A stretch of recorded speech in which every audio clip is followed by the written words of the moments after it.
Hello, and thank you for joining the Snowflake Computing Weekly Demo. Before we begin, I want to point out the Q&A panel that you see on your ON24 dashboard. Please submit any questions you have in there, and we will answer them at the end of the presentation. Our presenter today is Daniel Frindell. As a sales engineer, Daniel is here to guide you through the technical aspects of Snowflake. Daniel has a number of years of experience working in database administration and business intelligence across both public and private companies. Daniel, take it away. Thank you. Good morning, and thank you for joining us this morning as we discuss and kind of go through some of the features of Snowflake and why it is, why we created it, and how it is such a revolutionary change to the data warehouse market, and to explore some of the benefits that implementing Snowflake could see in an expected architecture.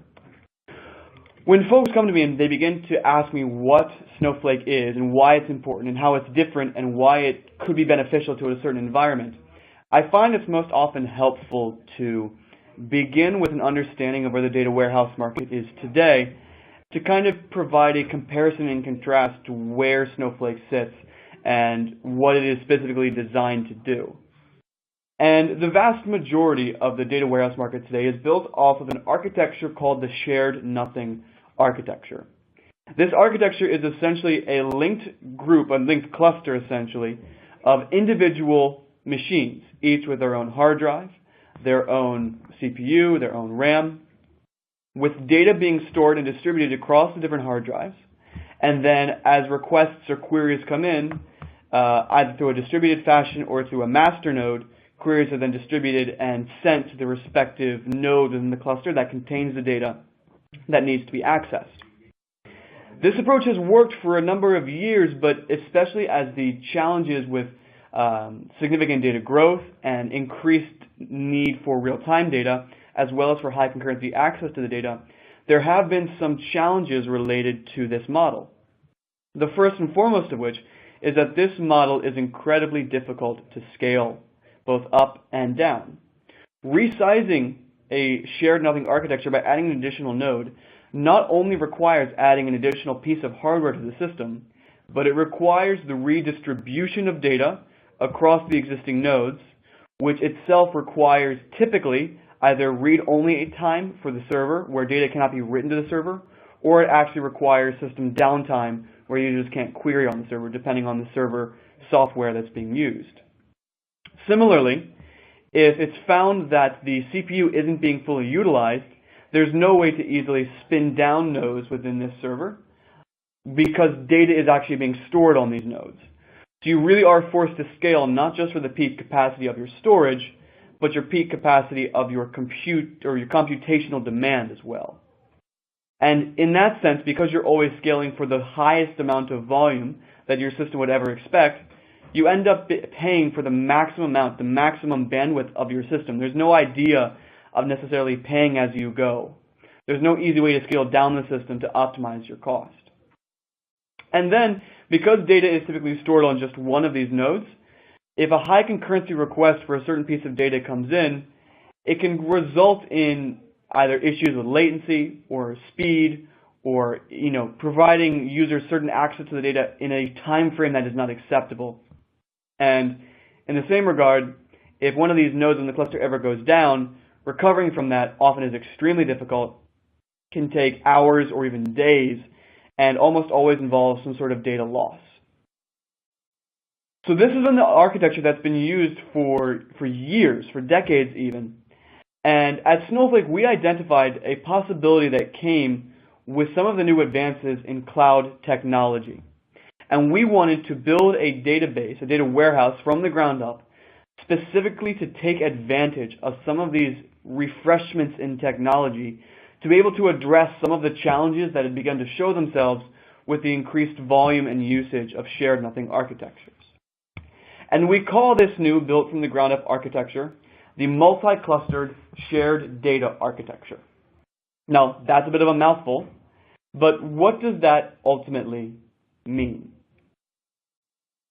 The multi-clustered shared data architecture, you can kind of think of as a snowflake. So like you're seeing on your screen, at the center of the snowflake, we have what we call the Snowflake Central Data Repository.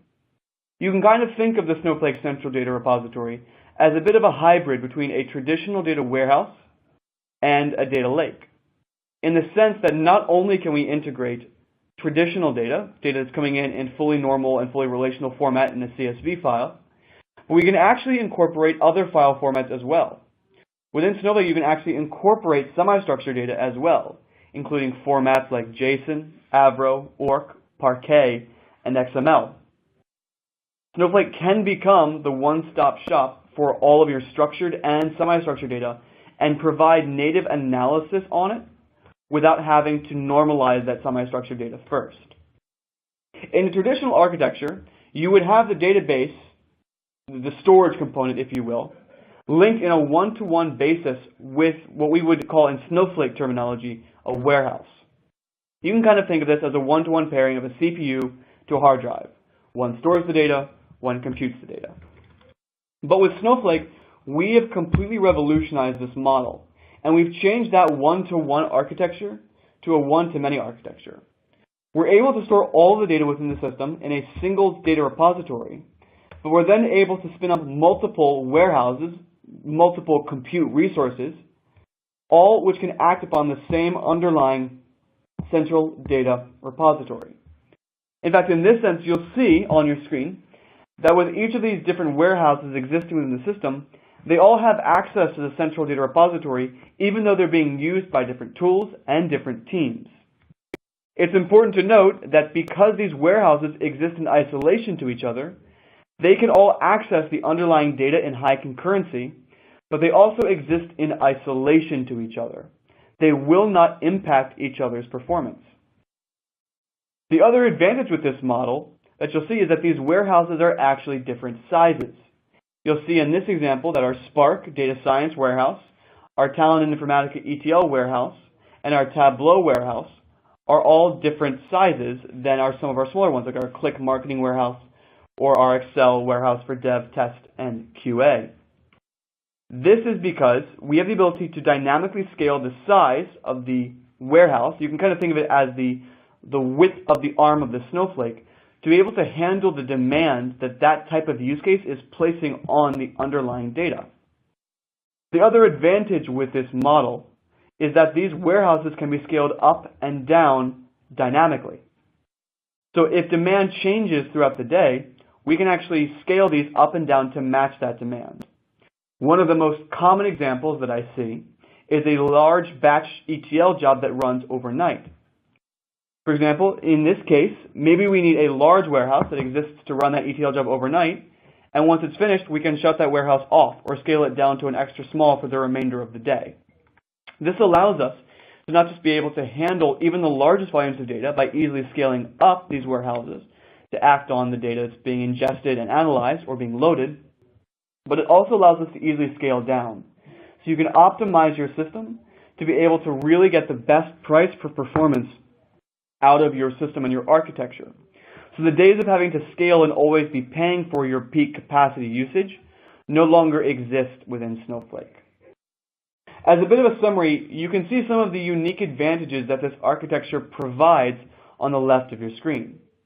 Because we're operating on a singular central data repository that is acting as a single point of truth in the system, and because each of the warehouses can access that central data repository in a high concurrency fashion, the need for providing data silos for either high concurrency access or data governance no longer are needed. They can all be accessed through different warehouses on the central data repository. Similarly, you can ingest any data, so you don't need to have multiple databases for semi-structured and structured data. You can easily scale this up and down along any dimension, whether that's storage or whether that's compute resource for any individual use case. You can compute on demand because we are able to scale up and down. And then finally, because we're built on the cloud infrastructure of some of the biggest tech companies in the world, we are able to provide some of the highest availability within the market whatsoever. In fact, with Snowflake, we're able to guarantee 11 nines of durability and 4 nines of availability, which is the industry's best cloud data warehouse promise. To kind of provide a summary of our architecture and how we do what we do, there are three aspects that kind of boil down to our secret sauce, if you will, on how Snowflake is able to do what it's able to do so well. The first is what we just talked about, the multi-clustered shared data architecture. Essentially, by separating the storage, the hard drive, from the compute and the CPU, we're able to leverage the cloud elasticity to pay for what we use, scale to petabyte and exabyte levels, and ensure that any user from anywhere within the organization is able to run their query without impacting or slowing down anyone else in the organization, to provide true high concurrency access and high availability access to data. Within a storage component level, because Snowflake is a columnar database, we actually micro-partition the data. And this allows us to have extremely fast response times even when we're working at the largest volumes of data. And this can automatically be applied to any data type, whether that's structured or semi-structured, all natively, without having to go through a normalization process prior to the incorporation of that data. And then finally, and we'll get into this in a little bit as we dive into the product, Snowflake is truly a data warehouse as a service. The days of having to spend hours managing and optimizing and tweaking and tuning and healing and upgrading your data warehouse and all of the downtime and hassle that's involved are over with Snowflake. With Snowflake, we handle all of that for you. And our architecture is designed to provide extreme availability and durability while providing automatic optimization of your system all in one fell swoop. So that's a little bit about our Snowflake architecture. Why don't we go ahead and jump into the actual product itself and explore how Snowflake might be able to be used to address some of the concerns that a data warehouse architect might have as their company begins to scale. In this example, I have a user named Peter. Now, Peter's a database administrator, and he's worked for this company for a number of years. But his CEO has recently come to him and asked him to begin to help build out an architecture that can handle an increasing volume of data. The decision has been made to shift the company in a more data-driven direction, and they expect to generate 10 times the volume of data that they previously did and spend more time analyzing it. But the CEO isn't the only one that's come to Peter. In fact, the CFO of the company has also come to Peter and told him that although they do need to scale for 10 times the data volume, they can't pay 10 times the amount. They need to find a way to improve performance without having to pay for that same level of price. And then finally, the users of Peter's architecture, the Tableau users, the BI users, the analytics users, have come to Peter because they're complaining because their dashboards are returning slowly. They don't know it, but they're actually being run at the same time as other workloads in the company. Data science is running workloads, ETL is ingesting data, and it's causing concurrency issues that are impacting their line of business ability to get the data that they need to do their jobs. In this demo, we'll explore how Snowflake is able to address all three of those concerns of scaling for large data, optimizing price and performance, and providing high availability access in high concurrency environments, while also demonstrating some of the features that Snowflake has built into it to specifically make Peter's life easier as well. On your screen, you should be seeing the Snowflake user interface. This is Peter's main portal into the Snowflake environment to understand how to interact with the system and how to incorporate the data. You'll see at the top of the screen, we have 4 tabs: databases, warehouses, worksheet, and history. Our databases tab is simply the storage element of the data. In fact, you'll see right now that we have 4 different databases that have spun up within the system. And within these, we have some data already loaded. For example, in the sales database, we have around 22 kilobytes of data. And in this Snowflake sample database, we have around 9.3 terabytes in this table, 10.9 in this table. We have around 25 to 30 terabytes of data throughout this system. But you'll notice that we don't have any warehouses. So even though we are storing data, we don't have any compute resources right now to actually analyze the data or to move the data. Peter now needs to be able to go in and load some data that he may have stored in an S3 bucket, incorporate it into the Snowflake environment to begin benchmarking it to make sure that Snowflake can run the queries that he wants to run. To do this, Peter will begin by setting up a warehouse or a compute resource. He's going to go ahead and click this Create button, which will open up the Create Warehouse wizard. From here, he can name his warehouse. In this case, I'll name it the Load Warehouse. And then Peter has the option of selecting a size of the warehouse. Snowflake has different sizes, which roughly correspond to how many nodes exist within a cluster. From our extra small, which contains a single node within the cluster, to our 4xL, which contains 128 nodes within the cluster. We have the ability to scale up and down dynamically based on the demand within the system. So because Peter does not know at this point how large the warehouse he needs, he can just spin up for the smallest server and scale it as he goes. So we're going to begin by scaling up an extra small single node cluster to begin to move this data. We then can set the maximum clusters option. This is Snowflake's ability to dynamically scale based on the load that's placed on this warehouse. In fact, if Snowflake detects that the queries that are being run on this warehouse exceed and saturate the processing capability of this warehouse, it will dynamically spin up to the ceiling set here, warehouses of this size, and load balance between them.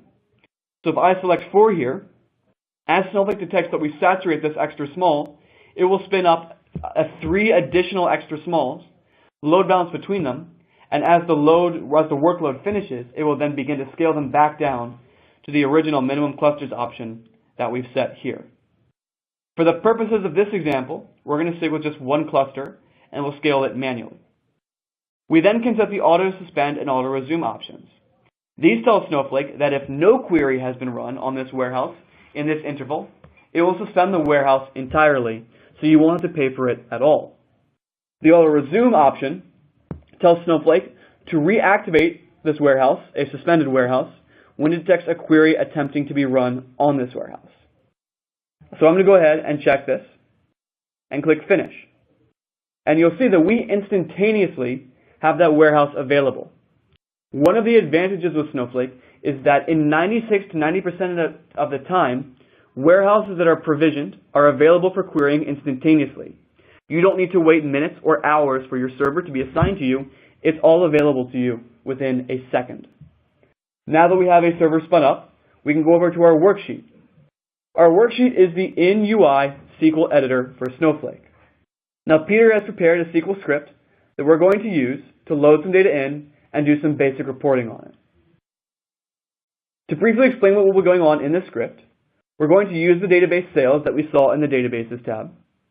We'll then begin to copy into the tables within the sales database from some CSV files that we have stored in a staging environment. In this case, this is a S3 bucket. We'll then begin to do some querying on the data, and then we'll actually switch to our AppLog database. Within our AppLog database, we'll point to a different S3 bucket and actually incorporate some files that we have in the JSON format and begin to do some semi-structured analysis. Once we've loaded all of the data into Snowflake, we'll then run through a sequence of queries that are standard SQL queries that will do everything from computations to group bys to halvings to various different SQL elements to test out the performance of these queries. Once we have the data in place, we're going to hit Execute All to kick off this job.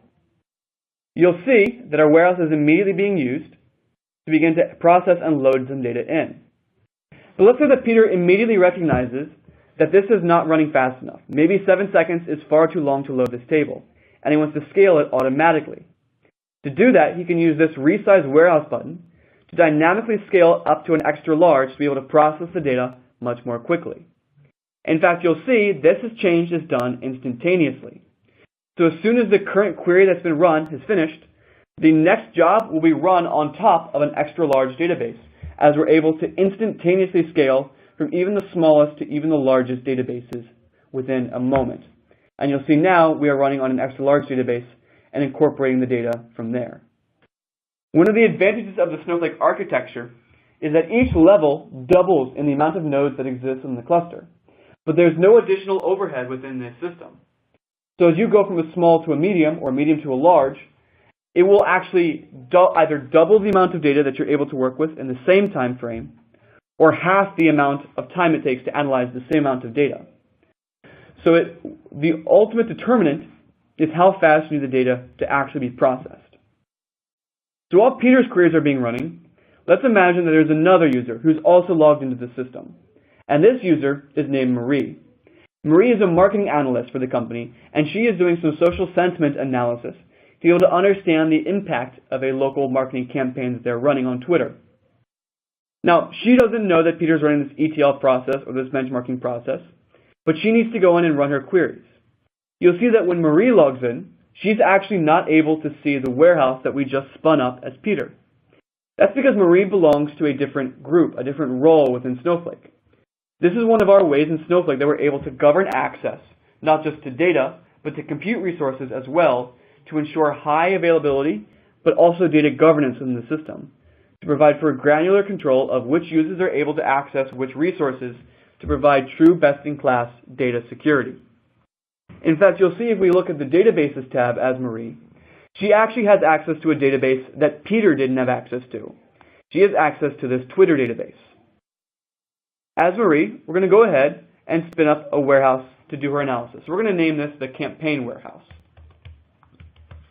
And we're going to go ahead and spin this up as a large, enabling all the options that we did before.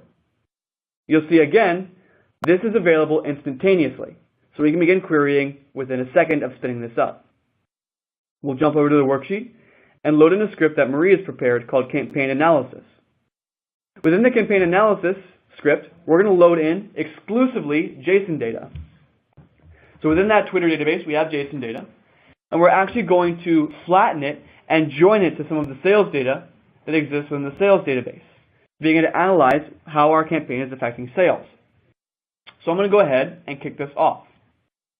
This is going to demonstrate how Snowflake is able to instantaneously incorporate not just structured data, but semi-structured data, and not just semi-structured data, but actually have the ability to flatten that semi-structured data within Snowflake to join it to structured data.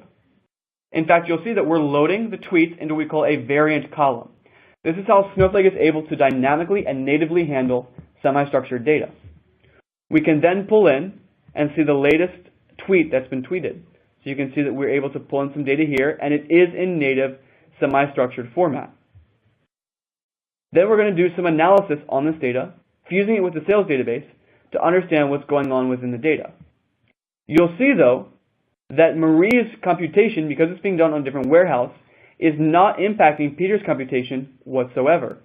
This is because these warehouses exist in isolation. Even though they're both running queries on the same sales database, there is no impact whatsoever on each other's performance. This is because the warehouses exist in isolation. In fact, we could spin up thousands of these warehouses all running on the same central data repository without impacting each other's performance whatsoever. This is one way that we're able to ensure that whether an ETL job is happening, whether Tableau users are coming in, whether data science users are coming in, they can all run their queries simultaneously without having to log in on off hours to be able to run their queries without impacting the rest of the line of business analytics. This is one of the ways that Snowflake is able to provide high concurrency access to the data. One of the other advantages with this system is that Snowflake is able to cache the result sets of queries that have been run, assuming the underlying data hasn't been changed. So if I look at these queries here, you'll see that they're taking anywhere between 1.5 seconds, 9 seconds to 18 seconds, depending on the data that we're pulling in and how much it's actually having to scan. If I pull up one of the more higher running queries, say for example this query number 9, which is this select nation, we can see that it took around 18 seconds to run.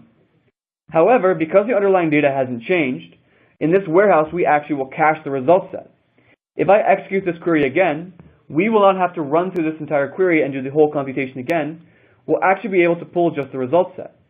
And you'll see that I'm able to return this in just half a second.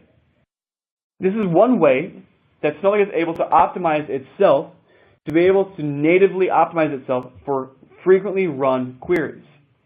In a case where there is a dashboard, whether it's in Looker or Tableau, that is frequently being used and the underlying data isn't changed, Snowflake will not require you to go back and do the same computation over and over and over again. It will cache the result set and simply pull from that cache. That enables Snowflake to be able to very, very performantly handle even the most frequently running queries within the system. So you've now seen how Snowflake is able to dynamically scale up and scale down to be able to handle the largest volumes of data, and to be able to do so dynamically so you're optimizing the price for performance and ensuring that you don't have to pay for peak capacity. You've seen how Snowflake is able to handle even the largest volumes of data, operating off of terabytes of data, all scalably. And you've seen how the workload isolation of Snowflake is able to provide any user and any group ability to have access to the data without impacting the ability to query that other groups may need. These are the three ways that Snowflake is able to address the concerns of the CEO, the CFO, and the end user in this organization that we've used for this example. But there's one last use case that I want to speak to, and that's the ability of Snowflake to make Peter's life as a database administrator easier as well.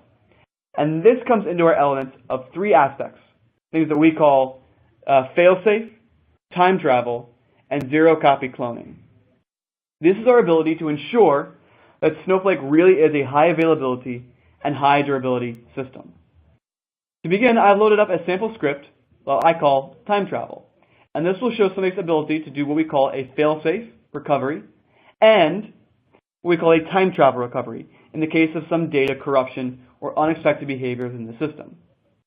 To begin, I'm going to create this very basic sample table and load some data into it. I'm just going to load two rows of data in for the purposes of this example so you can see what it will look like. When I do a select star, you'll see that we have different elements in each of the rows and each of the different columns. But let's say something unexpected happens within the system. Let's say, for example, an ETL job runs that updates a column that it shouldn't update, or a user comes in and changes a column that they shouldn't have changed. In this case, we've corrupted all the data in our column number 1. You'll see that we've actually lost those 2 rows within this data. Within a current architecture, it would require extensive recovery from a full backup and incremental backups to recover this data. This process could take minutes or hours and would prevent users from being able to query this data in the interim. This, in our minds, is unacceptable. We need the ability to recover this data instantaneously and give users the ability to recover their data and query their data without having any system downtime. But let's say it gets one step worse. Not only has this user corrupted the first column, they've actually deleted the table entirely. And in fact, when you go in and run your select star from this table, you'll see it's going to give us an error because this table no longer exists. Thanks to Snowflake's failsafe, we have the ability to recover deleted tables instantaneously. And simply by running the undrop table command, we can recover this table back from the dead. So that's run instantaneously. And I now have my table back as it was before I deleted it. But you'll see that the data has still been corrupted. To recover corrupted data within Snowflake, we can use our time travel ability, which is our ability to query the data as it would have been at any point in time in the last 90 days.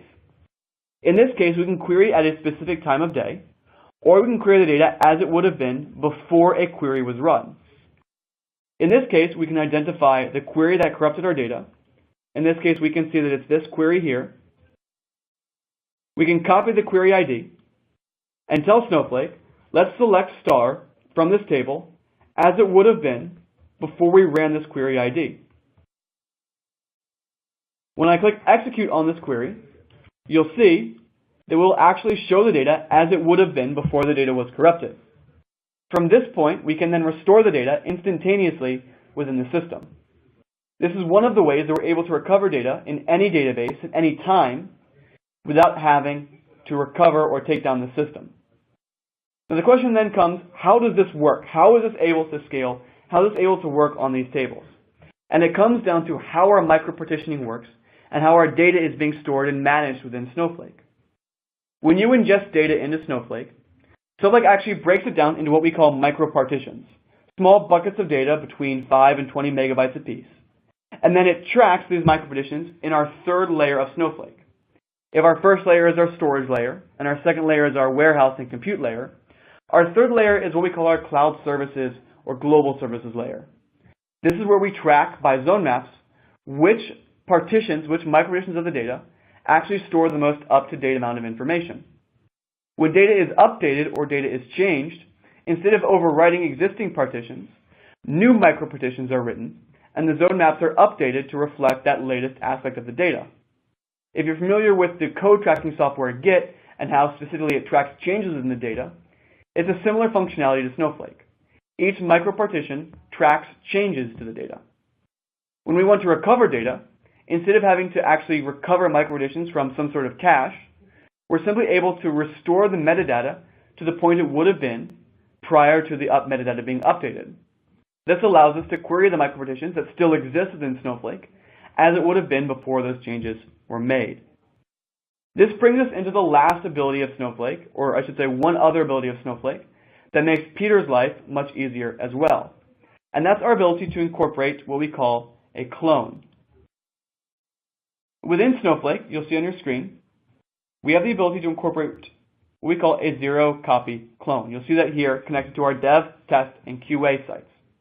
What a zero-copy clone essentially is we will take a copy of the metadata within Snowflake and duplicate it, which allows us to, in essence, create a complete, full duplicate of a database without having to actually copy the data that's being stored itself. As new changes are written to the clone, we simply track the changes along a different fork, much like we would with the natural original database. This allows for the instant generation and rollover of dev, test, and QA environments. So you don't need to have two separate environments that exist where you're constantly having to replicate data from your master to your clone. Within Snowflake, you can instantly spin up a clone, test whatever software or process that you want to run on that clone until you're sure that it works the way that you want it to work, and then simply push that clone into the production environment and re-update your pointers to look at that data instead. It's one of the ways that we make the life of a data warehouse architect easier by ensuring that even if data is corrupted, even if it's deleted, or even if a clone needs to be done, this can all be done instantaneously without having to worry about taking the system down, and all within high availability in a way that doesn't impact other users who are querying the data within the system. These are some of the ways that Snowflake is able to scale for any volume of data, optimize price and performance for queries, provide high concurrency access to the data so that queries are no longer slowed, and it makes the life of a data warehouse architect easier by providing a true zero maintenance and zero complexity data warehouse as a service model. Snowflake truly is the first cloud data warehouse where you can put your data in and then query your data, all without having to worry about optimizing, tweaking, or tuning. That, in a nutshell, is Snowflake. If you have any questions, please, I would direct your attention to the Q&A box, and I'll be able to answer any questions that you have about Snowflake, how it works, or how it can be applied to address some of the concerns or data warehouse architectures that you may have in your environment today. The first question that we have is, during the warehouse load, how does Snowflake take care of contention? This is a great question. This comes back to specifically how we're loading data within Snowflake. When we're loading data within Snowflake, these new micropartitions are being run and updated, but the actual metadata is not itself updated until the final implicit commit is done, which tells Snowflake that the full amount of data has been loaded within the system. This means that users can come in and query the data even while data is being loaded, and they'll still see the same data until that job is finished and the implicit commit within Snowflake has been pushed through. That's one of the ways that we ensure that users are always working off of the best amount of data. During load, will the tables be locked? If not, how do the underlying tables get updated? Also, do we need to refresh virtual warehouse when live data is coming in? Similar, to the question I just answered, because the metadata is not updated till the load has been completed, the tables are not locked, so the user can still come in and query them. The underlying tables are updated when the metadata itself is updated when that load is finished. When it comes to refreshing the virtual warehouses when live data is coming in, you can simply have a warehouse constantly running that is ingesting data as it's being loaded. So you can actually use it to load a data stream in addition to doing batch loading. Does Snowflake Virtual Warehouse support BI tools such as Power BI, SAP BI, and etc.? Yes, it does. So we actually are close partners with not just a number of BI tools, but ETL tools as well. So if you have Looker, Tableau, SizeSense, any number of tools, we either have native connectors for them, or you can actually connect to those tools using Snowflake's JDBC or ODBC connectors. How does micropartitioning work? I addressed that near the end of our conversation. When we load data into Snowflake, we break down the data and store it in a columnar format in a custom file format within our micropartition. As this data is being stored and compressed in that columnar format, we load those into those micropartitions, and we track which micropartitions are the most up-to-date based on that metadata store within our global services layer. as new data is added, we are able to update the metadata to reflect the most up-to-date data. Is the loading of data into warehouse sequential, or can it be parallelized for optimal runtime? In this case, it will be parallelized based on the tool that you're using.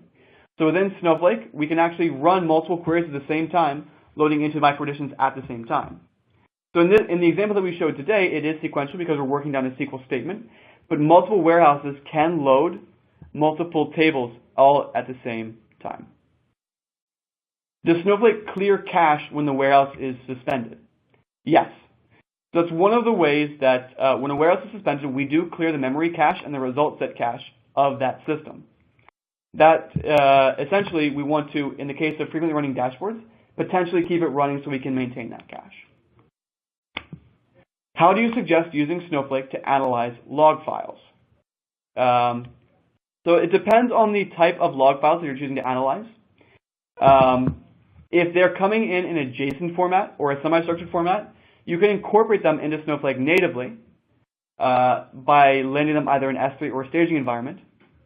You can then have a series of queries that you run within Snowflake to analyze them, or you can normalize them into a table and do analysis from there. It ultimately depends on what type of analysis you actually want to do on those logs. Can we do point-in-time recovery of data? If yes, how easy is it to do? Absolutely. So we saw in the time travel example that we can use the before statement to actually base it off of a query ID. But instead of this, we could actually use a timestamp. So we could say query the data as it was at a certain time. We have documentation that shows exactly how easy to do that, and it's all available instantaneously. If it keeps new micro-partitions, does it mean that the storage of the database will keep increasing, also resulting in higher costs? We do track the changes in the data for the purposes of time travel and instant recovery. If you choose to, you can decrease the amount of data that's being saved, specifically by at both a table and object level. It will increase in size to provide those kinds of backups. You can kind of think of it in the same way as how it would take size to store backups of another database.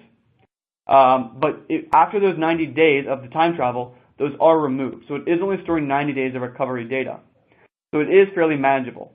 We do recommend that if sizing constraint is a concern, and we are offering, we do offer the cheapest storage within the industry. But if storage is a concern, you can certainly both shorten that time frame or in fact turn off time travel savings for specific tables. Do you have feedback on how IBM DataStage ETL works with Snowflake? Yes, I have not worked with IBM DataStage ETL personally. I do know that we have a number of customers that are using that to import into Snowflake. I believe today that it is connected through our ODBC connector. Can we see an example of connecting ETL, such as Talend, to load warehouse? Absolutely. If you're willing to put in your email into the question and answer box, I can send you an example and a tutorial of how to connect an ETL tool such as Talend to the data warehouse. For Talend specifically, we have a native connector. So if you're on, I believe it's 6.14 and above, there's actually a Snowflake connector that you just click on, put in your data warehouse, your database, and your login parameters, and it will instantly connect to that. Otherwise, it will require downloading through our help box, either our JDBC or ODBC driver, registering on a Windows machine as a DNS, or on a Linux or Mac machine, and then connecting that based on your specific tool. Please demonstrate how you make the before statement query become the current record again, so that users do not need to know the syntax after a recovery. Sure.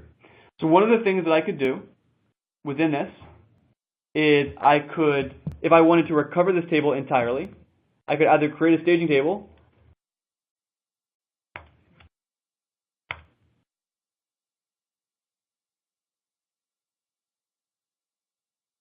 and then when I do a select star from new, you'll see that I have my most up-to-date data.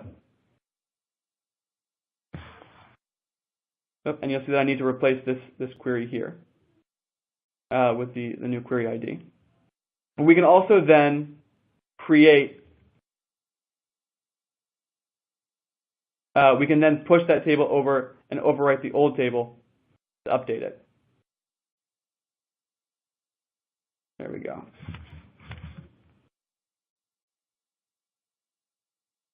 Okay. Can Snowflake be hosted inside AWS? So Snowflake today is built off of the AWS architecture.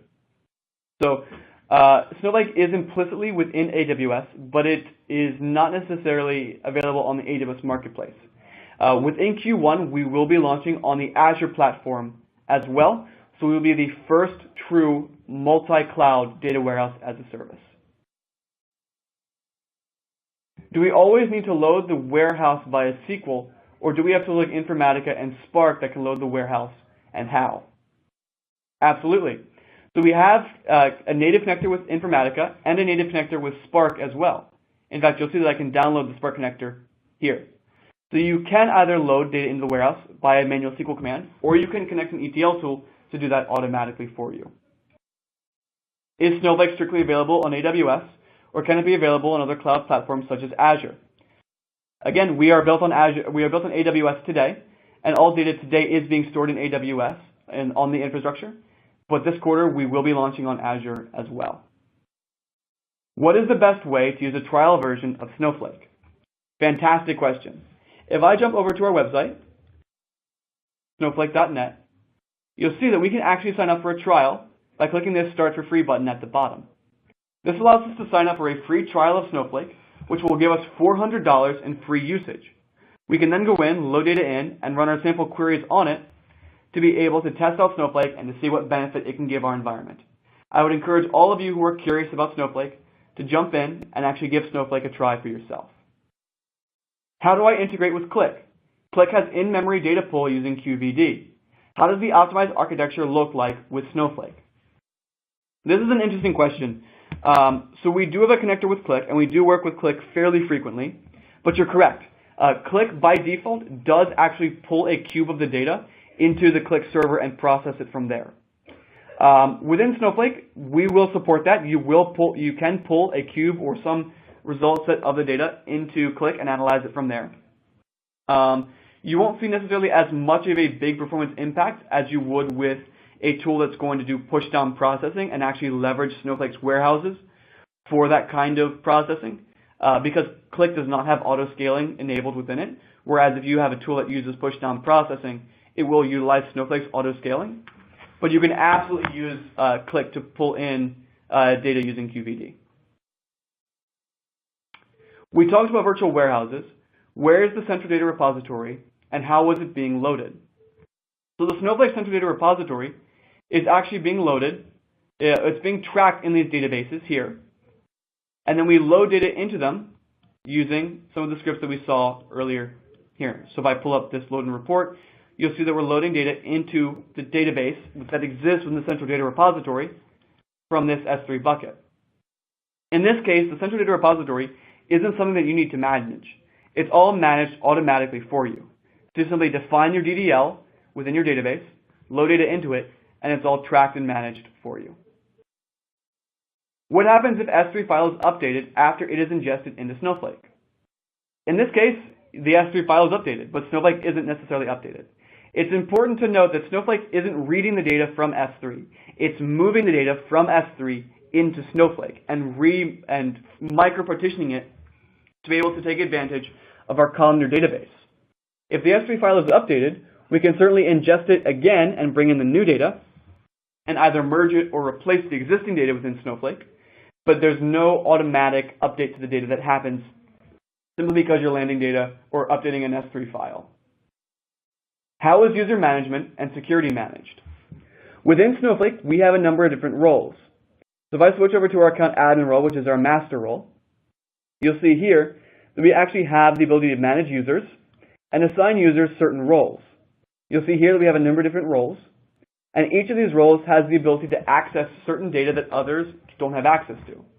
We can assign usage and creation rights to warehouses, databases, tables, and schemas, all as well as views, all to different rows based on who should have access to what. Does Snowflake have an inbuilt, what is the maximum number of queries that can be run? Is there a limit on number of connections or sessions that can run in parallel? The answer is no.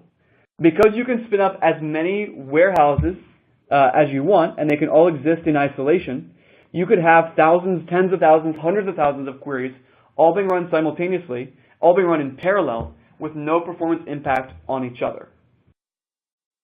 Does Snowflake have an inbuilt indexing system? What kind of indexes are supported?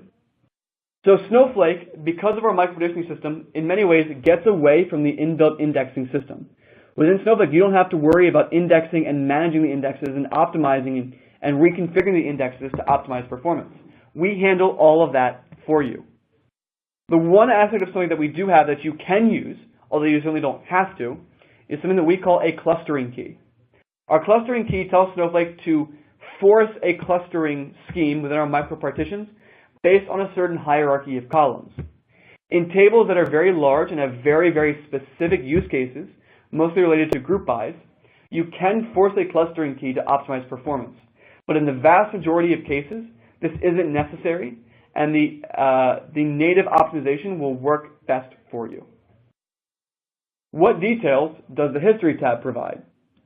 The History tab allows us essentially an audit log of the queries that have been run within Snowflake. So I can go through and see which commands were being run, when they were being run, who was running them, and where in the system they were being run. I can actually then click on individual ones. So for example, I can click on this one and actually see the query that was run, and in fact, understand this query, how it was being run within Snowflake, and understand if I can then optimize that table or optimize that query to better run if I choose to. In this case, you'll see that it's because most of the time it's being spent in the table scan. This isn't something that we can maybe optimize. Are there any native connectors to MicroStrategy? I do not know off the top of my head if we have a native connector for MicroStrategy. I can get back to you on that. I do know that we do have the functionality to connect through the ODBC, and I believe we have a native connector, but I'm not positive on that. How is pricing calculated? I like the idea of dynamic runtime scale up, scale down.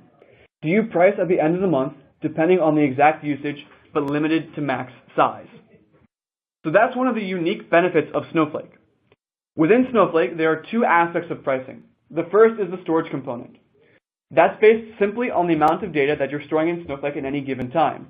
And we currently bill that within our on-demand at $40 per terabyte per month, or within our capacity agreement at $23 per terabyte per month.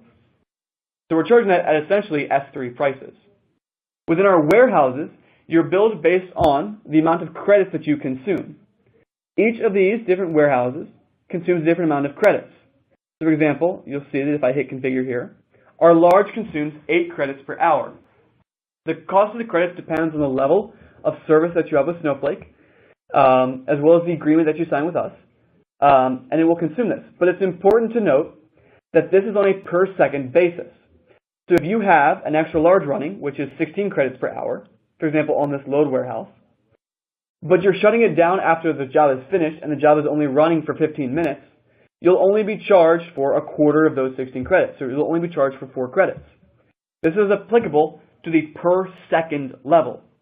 So you really are only paying for the queries that you're running. Can we model dimensions and facts for self-service BI? Absolutely. We have many, many customers who are using dimension and fact table architectures for self-service BI. Can you also send an example or tutorial to connect Informatica or Spark to load the data warehouse? Absolutely.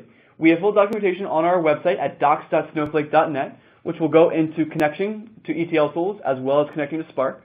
But I see you did put your email here as well, so I will reach out to you and pass the information along as well. Can I use Irwin to physicalize my data model on Snowflake? I have to be honest, I am not familiar with Irwin.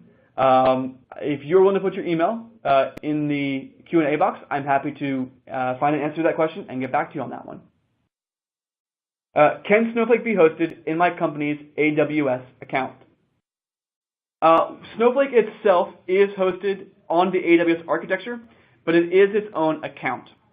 With our two highest level aspects of Snowflake, our enterprise for sensitive data and our virtual private Snowflake, we have the ability to set up Snowflake within connecting either through AWS private link to connect to a true virtual private network that exists in AWS, or to, in the case of virtual private Snowflake, which is our highest level, actually spin up your own private Snowflake cloud. However, it is not possible to host Snowflake within your company's own AWS account. It has to exist in the Snowflake cloud. Does Snowflake support full T-SQL capabilities? Snowflake's SQL syntax is fully 1997 ANSI supportive and 2003 Analytics ANSI supportive. We do not have some of the features that are kind of spun off of that with T-SQL, but any standard ANSI SQL will be supported within Snowflake. Do you participate in any POCs with the company directly, or do we need to go via the free usage and play around? We do.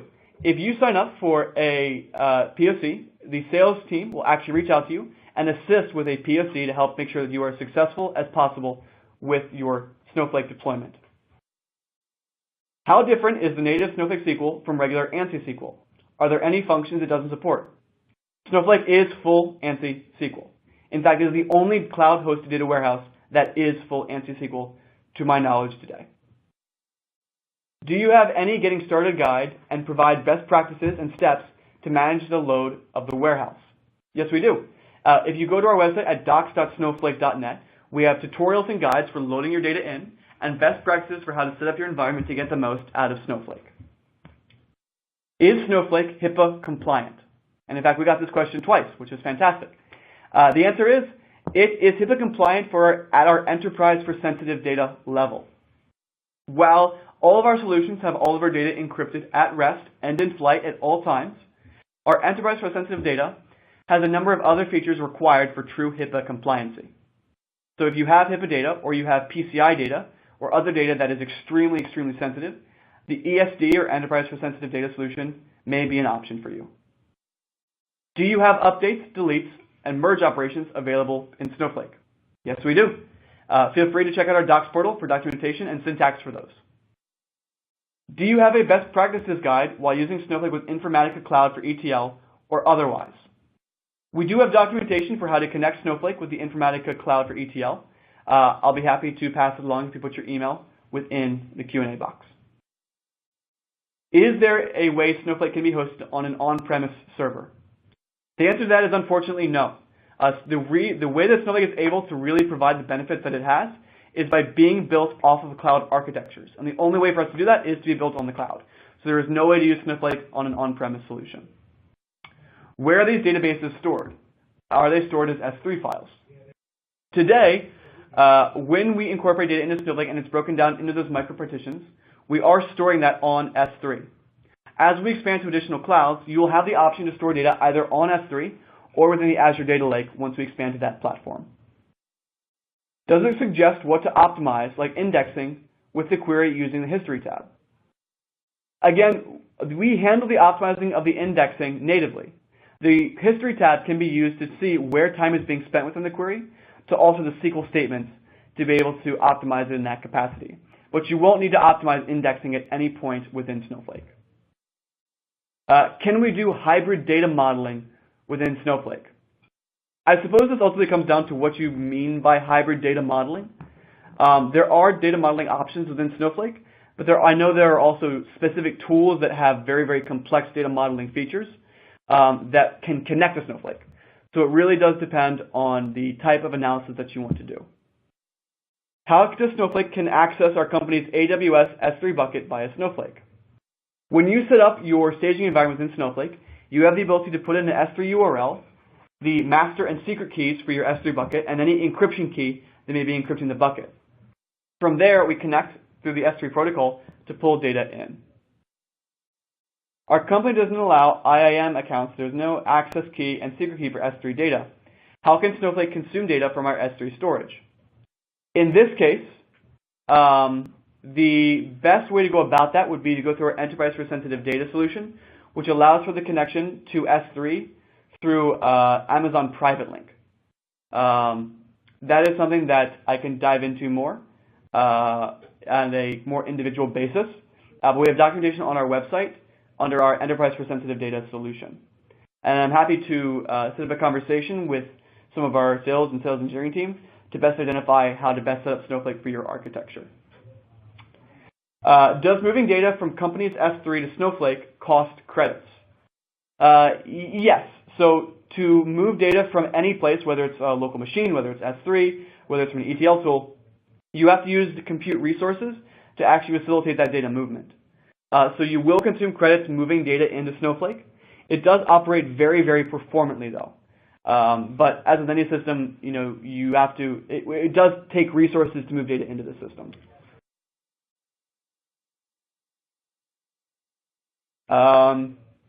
I don't see any other questions here. So if you have any other questions, please feel free to put them into the chat box. I'm happy to answer any other questions that we do have. And if not, I believe that we are coming up on our hour. So we'll give it just another minute for any other questions that may come in.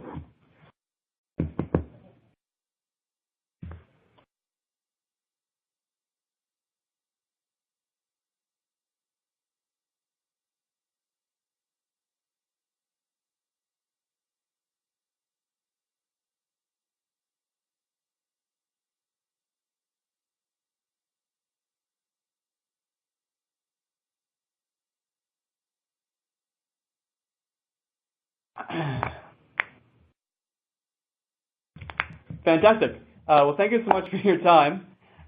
If you have any other questions, please feel free to reach out to me individually. You can reach me at Daniel Frendel. That's DANIEL.FREUNDEL @snowflake.net. And I'll be happy to answer any additional questions that may come in. Looks like we did have one more question come in. Is there a data modeling guide specific to Snowflake? Not particularly. Because Snowflake is optimized, you can use Bigtable, you can use Snowflake schemas, you can use fact dimension tables, you can use any kind of data modeling you want, and it's all still going to be very, very performant. It's one of the great benefits of Snowflake. Thank you so much, everyone, for your time. Enjoy the rest of your day. Bye.